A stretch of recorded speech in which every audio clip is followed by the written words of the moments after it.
සුබ දවසක් හැමෝටම.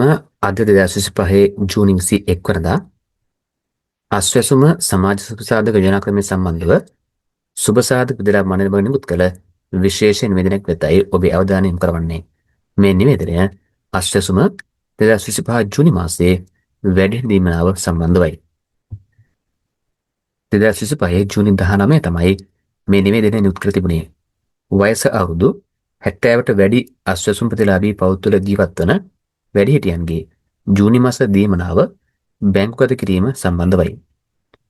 අස්වැසුම් ප්‍රතිලාභී පවුල් තුළ ජීවත් වන්නා වූ අවුරුදු 70ට වැඩි වැඩිහිටි පුද්ගලයන්ගේ ජූනි මාස වැඩිහිටි දීමනාව 2025 ජූනි මාස 20 වන දින අදාළ පවුලට අයත් අස්වැසුම් ප්‍රතිලාභී බැංකු ගිණුමට බැර කිරීමට සුබසාධක ප්‍රතිලාභ මණ්ඩල විසින් පියවරගෙන ඇත.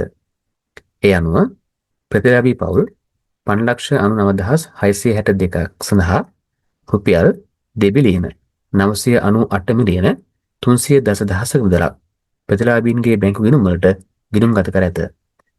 එම ප්‍රතිලාභී මුදල් 2025 ජූනි මාස 20 දින සිට අස්වැසු ප්‍රතිලාභී බැංකු ගිණුම් මගින් ලබාගත හැකිය.